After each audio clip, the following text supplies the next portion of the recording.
Olá, pessoal, sejam muito bem-vindos a mais um episódio. Eu me chamo Maria Luísa Taide, sou estudante de psicologia e hoje eu tenho o grande prazer de trazer para conversar comigo Antônio Nero Filho, um médico psiquiatra, professor.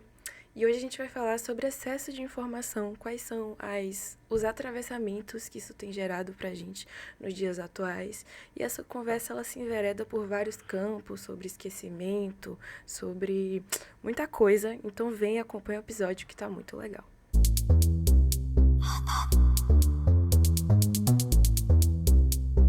Eu tenho o grande prazer de receber aqui Antônio Nero Filho, que dispensa apresentações. Eu imagino que a maioria das pessoas já devam saber quem você é. Eu já estive em outros, eu diria, capítulos, não sei se você chamou assim. Tem até uma história que eu respondo meio grosseiramente a Fabiano, que me perguntou a mesma coisa 2 vezes. Eu disse, eu já respondi isso, rapaz, está me perguntando de novo? Quer dizer, fica mais ou menos assim. Então, mas eu sou psiquiatra desde 1970, mas comecei a trabalhar na psiquiatria em 1968, então tem muito tempo. E de 1985 para cá, eu dediquei boa parte do meu trabalho ao cuidado de pessoas usuárias de álcool e outras drogas pela Universidade Federal da Bahia, através da Faculdade de Medicina, onde eu trabalhei durante 35 anos, então. Lá naquele centro criamos consultório de rua, reimplantamos no Brasil a política, a prática que eu chamava naquela época de uma estratégia clínica de redução de danos, que hoje é uma política pública, que eu acho que está precisando se pensar melhor. Eu acho que tem muita atividade chamada redução de danos que não me parece ser redução de danos. Sobretudo que as pessoas não têm definido do ponto de vista epistemológico o que é essa proposta de redução de danos.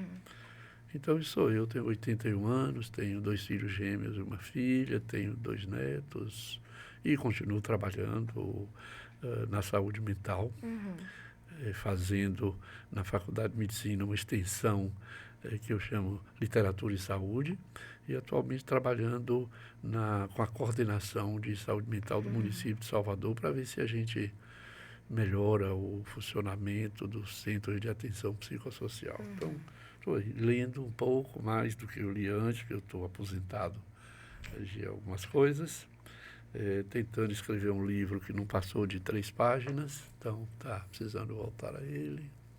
Um baita currículo, né, que a gente tem aqui. Tava dando uma olhada, inclusive, nele, e eu sei que você fez também ciências sociais, né?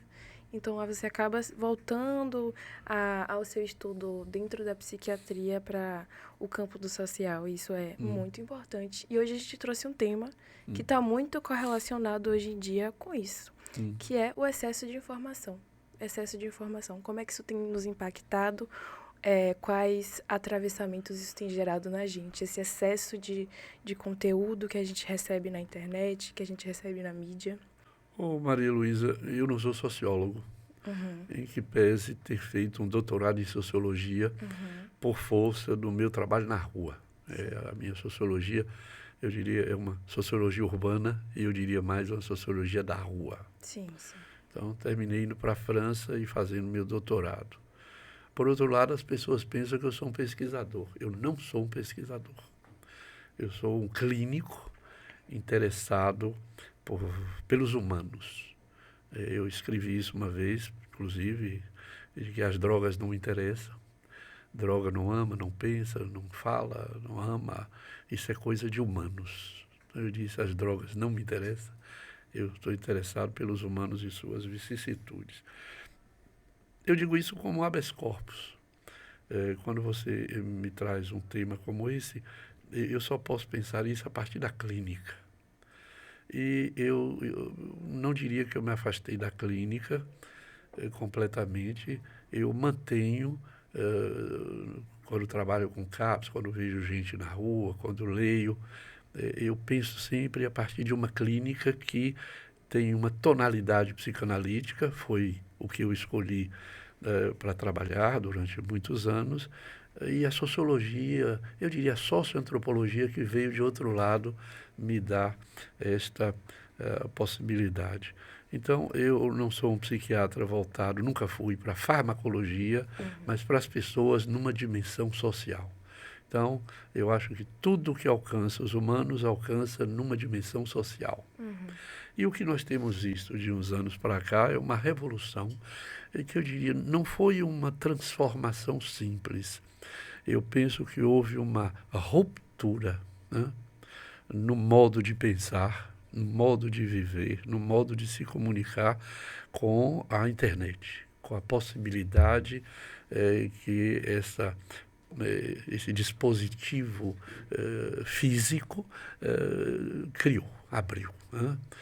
A imagem se tornou muito mais fácil de ser transmitida, as pessoas podem conversar muito, as pessoas podem conversar se vendo. Eu até lhe lembraria uma coisa que você nunca deve ter ouvido falar, que tinha uma banda dessinée, como os franceses dizem, bande dessinée, aqui revista em quadrinhos.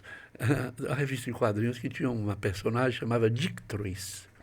E Dick tinha um relógio que ele via e falava com quem ele precisava.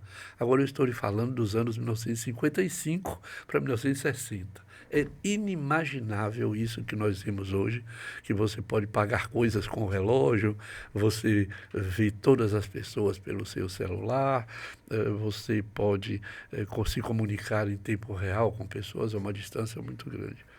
Mas, por outro lado, isso tem criado dificuldades, isso tem criado problemas. Um dos problemas que nós temos visto hoje, por exemplo, é a fake news. A fake news, Maria Luísa, não é uma mentira qualquer. A fake news é uma verdade que não é verdade. Porque a verdade é múltipla, a verdade não é singular, a verdade é plural. E as pessoas inventam uma coisa sobre outra pessoa, sobre um fenômeno, um fato social, e 50 milhões de pessoas acreditam naquilo. Então, fake news merece um trabalho bem detalhado, bem acurado. Por outro lado, você provoca isso, o excesso de informação, né? Mas o excesso de informação tem criado, um colega psicanalista, psiquiatra também, Marcelo Veras, foi quem me falou a primeira vez disso. Ele me disse, Deri, o excesso de informação implica num excesso de esquecimento. Porque as pessoas têm dito, eu me esqueci muito, estou com uma memória fraca. Ora, memória é uma questão muito delicada. Primeiro, nós não sabemos bem o que é memória, né? Há os que dizem que a memória é uma molécula, né? Molécula química, que nosso cérebro trabalha. Se você imagina como isso é complicado, essas moléculas se movimentarem de tal modo que me permita me lembrar de Marcelo, como eu fiz aqui agora, ou me lembrar de minha vida, ou me lembrar de tudo. E essas memórias podem ser atuais, podem ser antigas, e eu quase que diria que tem memórias do futuro, quando você projeta o futuro, mas não cheguemos a tanto. A memória é uma memória atual, uma memória do passado. Quando essa memória do passado, essas moléculas onde estão inscritas as nossas histórias, estão muito esquecidas, para fazer um jogo de palavras, a gente não se lembra. Mas também a gente não se lembra do que leu há pouco. A gente não se lembra da imagem que viu há pouco. A gente não se lembra do que viu ontem, porque a velocidade com que as coisas são postas diante de nós é tão grande, tão intensa, tão difusa, às vezes tão superficial, que é outra questão. A gente não sabe o que vale a pena e o que não vale a pena, então você tem que navegar num mundo de informações ou de informação absolutamente extraordinário. Então, as coisas se misturam de tal modo que você não se lembra do que viu há pouco. Então, para voltar à questão da memória, que minha resposta está muito longa, essa memória do passado, às vezes de um passado remotíssimo, a gente se lembra como se aquela molécula fosse qualificada, ela fosse uma molécula especial. Me lembro do aniversário de 5 anos, quando eu ganhei uma bicicleta, sei lá. Mas eu não me lembro de coisas um pouco mais próximas. Então, a memória é um mistério, eu diria. Nossa memória é um mistério. Por outro lado, nós somos nossa memória. Né?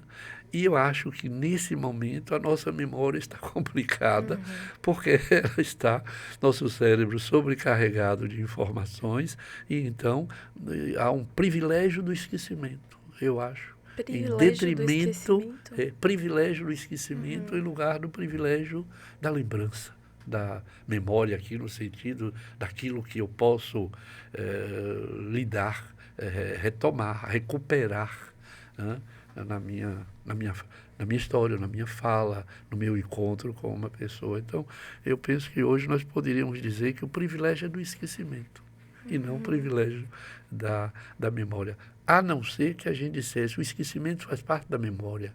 Aí eu diria, nós estamos vivendo uma grande crise de memória. Mas eu insistiria de que o privilégio hoje é do esquecimento e não da lembrança.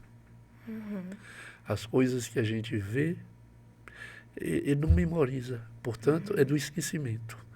Você olha, vê, conversa com uma pessoa, recebe informações sobre livros, cinema, o que for, teatro, sobre a vida da pessoa, as pessoas choram, contam histórias do Arco da Velha, e você se esquece imediatamente. Sim, sim, sim.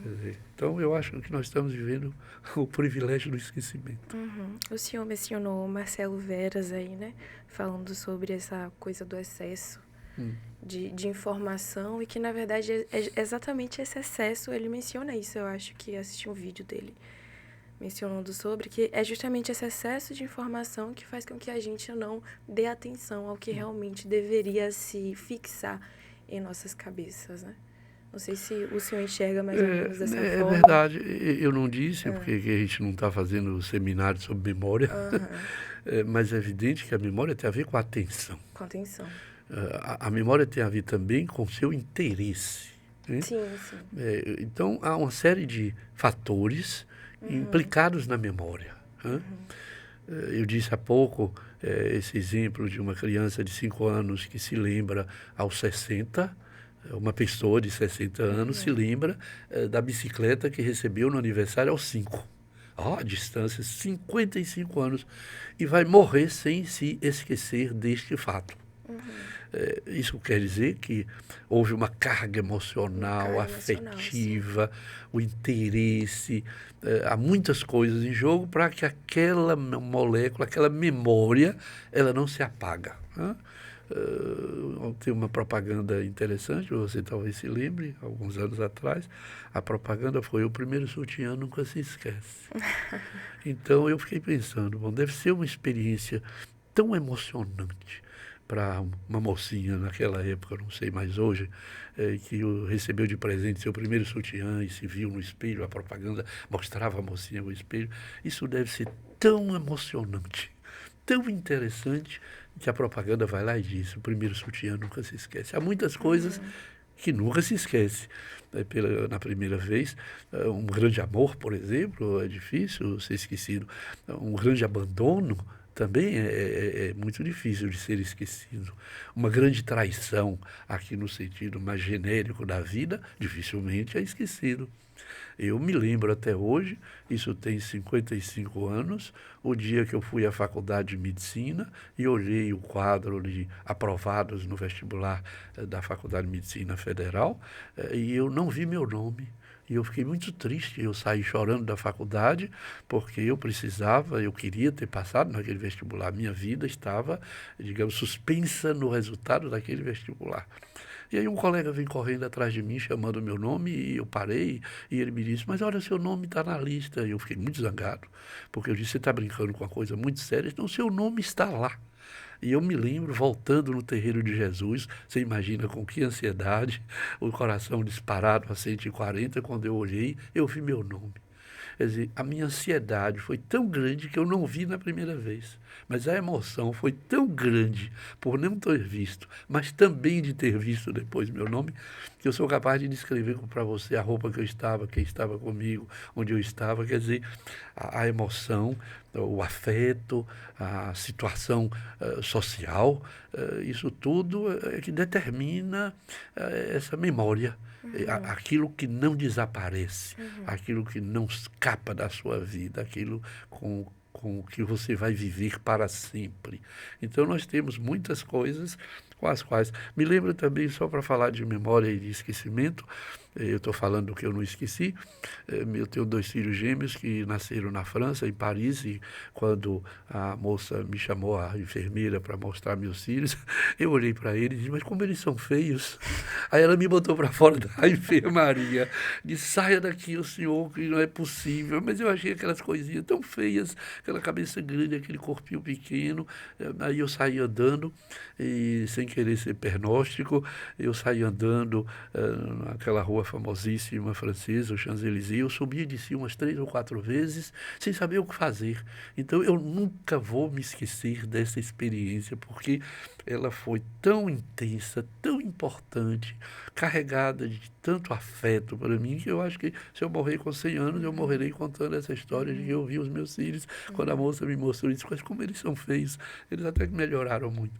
Eles nasceram muito parecidos comigo, como eu sou uma pessoa feia, então eu disse, mas que criaturinhas.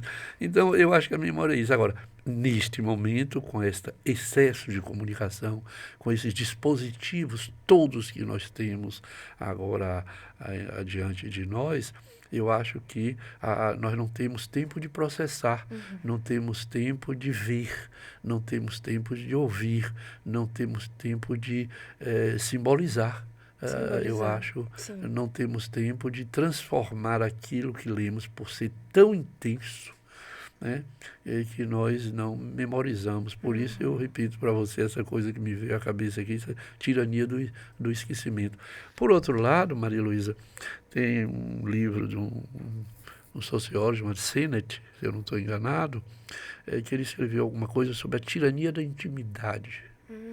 Então, ele escreve sobre a casa, o pai, a mãe, os lugares em que o sujeito vive, a família. Então, ele chamou isso de tirania da intimidade. E eu tenho dito que nós vivemos hoje a tirania da exposição. Essa tirania da exposição, quer dizer, esse excesso de exposição, que eu estou chamando aqui de tirania, né, implica nesse privilégio do esquecimento, nessa tirania, a mesma palavra, esse privilégio do esquecimento. Então, e também como a intimidade acaba sendo algo que é exposto hoje em dia, né? Nesse excesso de informação, eu acho que tudo acaba virando algo um pouco performático. E por isso eu né? chamo a tirania da Sim, exposição. Faz sentido. Né? Quer dizer, se antes nós podíamos falar de uma tirania da intimidade, no sentido de que a intimidade era tudo, hoje a tirania é da exposição, em que a exposição é tudo. Sim. Quer dizer, podcast, Spotify, Instagram do Raio que eu parta de tudo. A pessoa está comendo e fotografa a sua comida. A pessoa está em todos os lugares, está andando, tem um lindo pôr do sol, você fica de costas para o pôr do sol para fazer uma fotografia horrorosa, mal feita, que ele coloca em não sei quantos canais, não sei quantos lugares, para não sei quantas mil pessoas olharem em fração de segundo. Quer dizer, aquilo que deveria ser uma experiência, eu diria, significada para o sujeito, se torna uma coisa tão inútil, tão banal, porque as pessoas fazem tantas selfies. Aliás, Marcelo Veras, que é nosso herói hoje, escreveu um livro interessantíssimo, que o título é maravilhoso, é Selfie, Logo Existo. Não sei se você conhece esse livro dele, é maravilhoso, onde ele vai dizer exatamente isso. Quer dizer, se as pessoas não fazem selfie, se não fazem fotografia do prato que está comendo, do sapato que comprou, do brinco que está usando, eu sei lá, meu Deus, inclusive agora as gravações das suas relações sexuais, as coisas mais... que tem problema, dá muita complicação. Quer dizer, nós vivemos hoje nessa coisa, dessa tirania da exposição, nesse sentido. É tudo muito rápido, é tudo muito superficial. É tudo muito sem significação. Eu não quero dizer aqui sem sentido, porque tem um sentido. O sujeito quer se expor. Esse é o sentido. Mas qual é a significação que tem? Isso alcança quem? Como?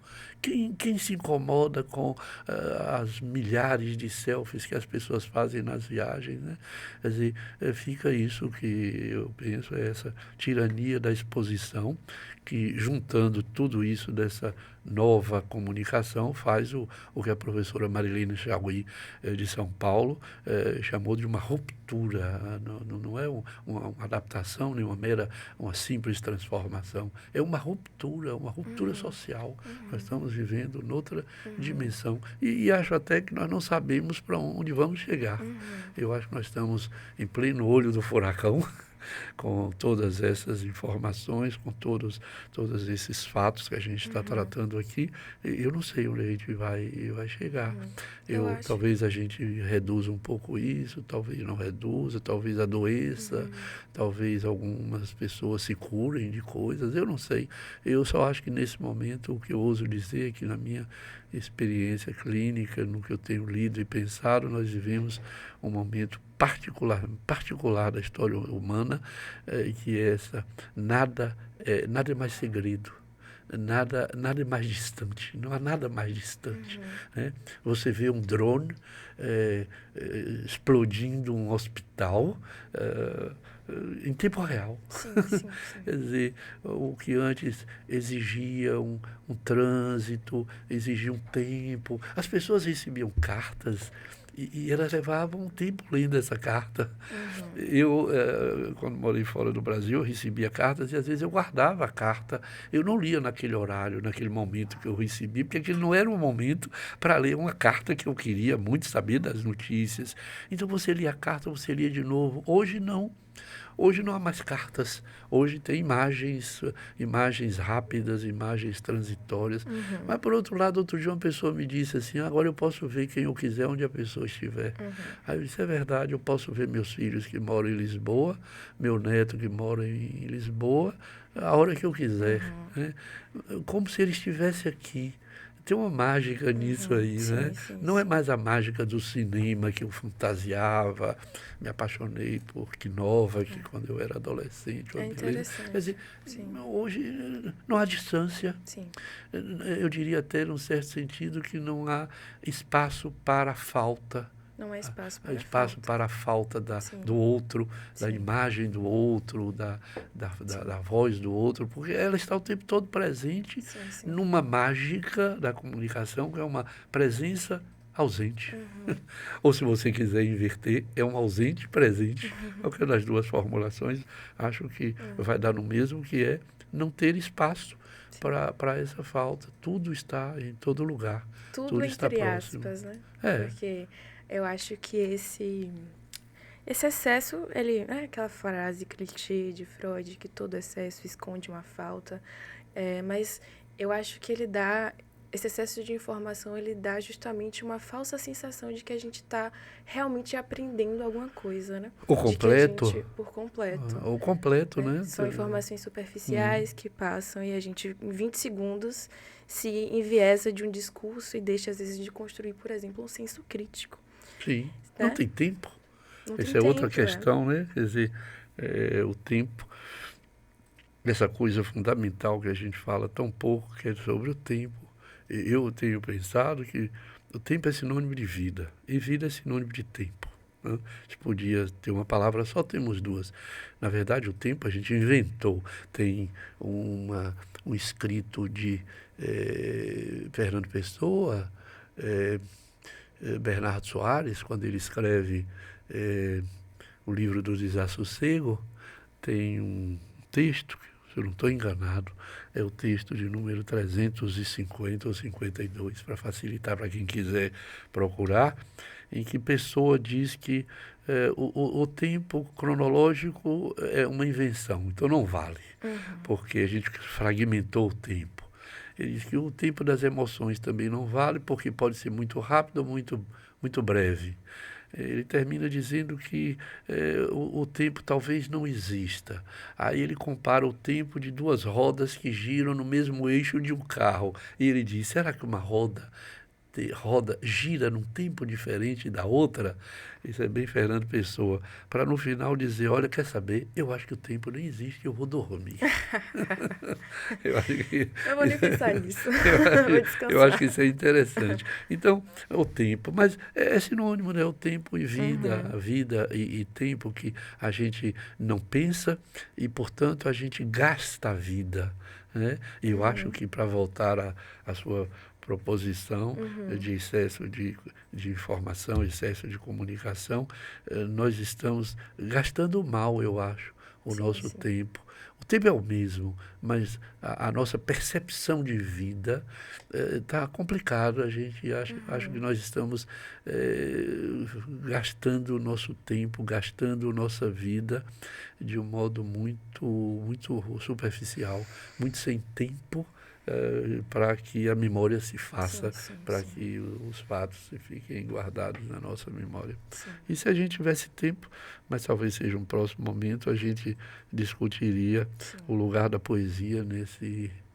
nesse tempo. É isso. Então, Precisamos acho que é isso. retomar um pouco disso, né? Você mencionou aí o que é que a gente, o que é que vai acontecer daqui a alguns anos para frente, quais são as consequências desse excesso que está aparecendo hoje em dia, mas é uma realidade que está dada e eu acho que a gente tem que trabalhar um pouco com ela, É, né? Eu acho que ela está modificando um pouco a subjetividade, é a irreversível. forma irreversível, a forma como a gente se relaciona.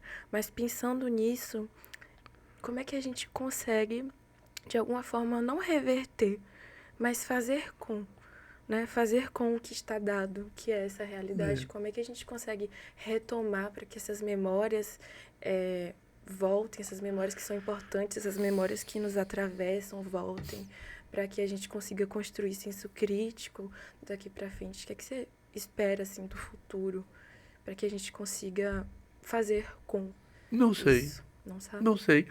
Eu não sei lhe responder isso. Não sei, uma boa resposta. Talvez eu saiba uma má resposta. A boa resposta seria uma resposta sabida, que indicasse para as pessoas o caminho, o bom caminho. Não sei. Eu sei que a comunicação, como tudo que nós humanos inventamos, é irreversível. Então, o avião é irreversível, o É. automóvel, a escrita, Palavra tirada não tem enterrar volta. os Sim. mortos, fazer comida, enfim, tudo que nós temos, tudo que nós humanos criamos é irreversível. A questão é como nós nos acomodamos com o que inventamos, como que nós utilizamos melhor, aí eu diria. Como é que a gente usa melhor o automóvel? Como é que a gente usa melhor a televisão? Como é que a gente pode usar melhor,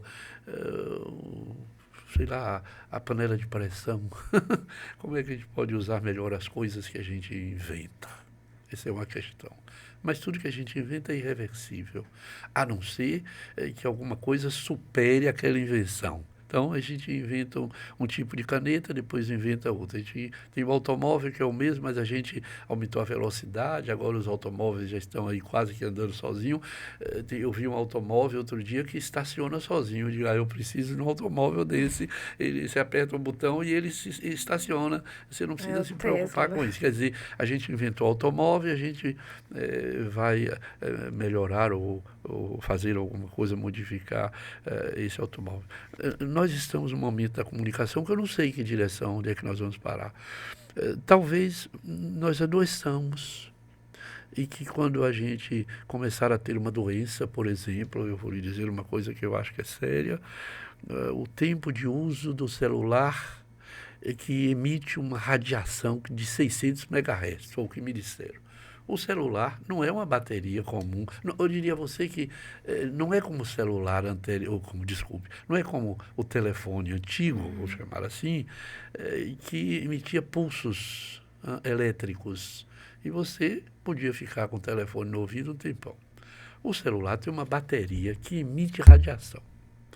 Ora, eu tenho pensado, e uma vez eu ouvi uma pessoa apresentar um trabalho sobre isso, é de que nosso cérebro é irradiado permanentemente quando você coloca o telefone no ouvido.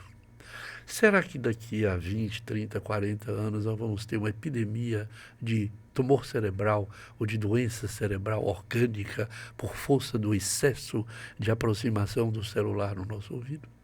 Será que no meio do caminho nós vamos inventar um celular que você, desculpe, não coloque no ouvido, você fale com ele um pouco mais distante, e isso evitará os tumores e as doenças cerebrais?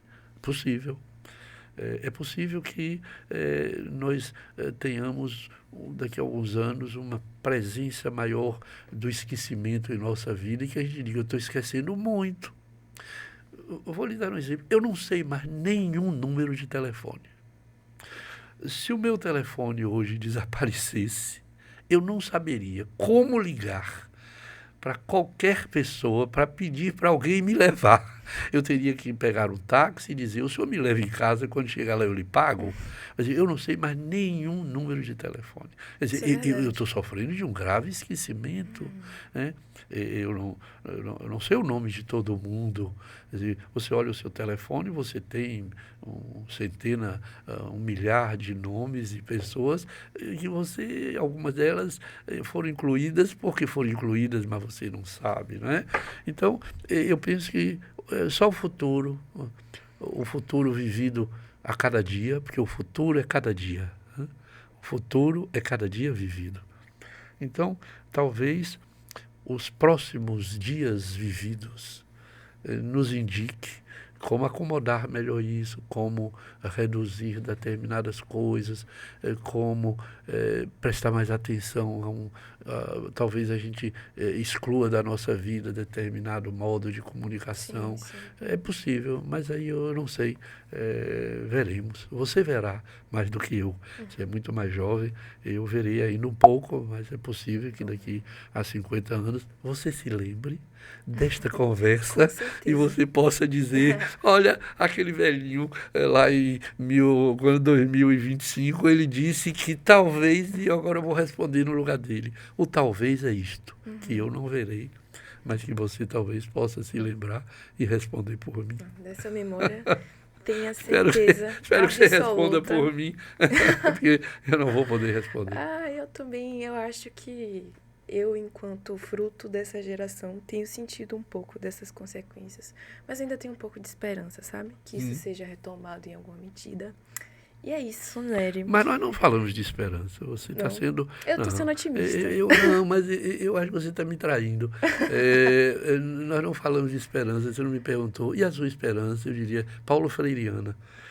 O conhecimento, então me conte sobre sua esperança. O conhecimento, não é? O que a gente pode abandonar, o que a gente pode criar, a curiosidade que nos move. Eu tenho esperança, mas a minha esperança é uma esperança que a gente precisaria fazer uma outra conversa, porque eu não tenho esperança de um humano bom.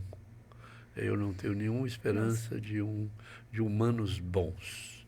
Eu tenho esperança de humanos mais cordatos, mais conciliadores, que sejam capazes de negociar a vida de um modo melhor do que nós estamos fazendo hoje, que nós estamos em plena era da destruição, em plena era da perda, no sentido da perda de sentido na vida, numa era de que o outro não tem importância, de um egoísmo absolutamente absurdo, de um retorno às guerras fratricidas entre irmãos. Então, eu tenho esperança de que nós sejamos capazes de refazer nossos pactos para viver, mas eu não tenho nenhuma ilusão de que os humanos possam se tornar bons. Isso. Então, seguimos com essa esperança. Nery, muito obrigado. Adorei o nosso bate-papo. Muito obrigado por aceitar o nosso convite, de estar aqui hoje. Muito produtiva, muito legal, muito reflexiva. Obrigado a você. Muito obrigada. Pessoal, já sabe o que fazer. Deixa o like, comenta, compartilha. E é isso. Até o próximo episódio. Tchau, tchau.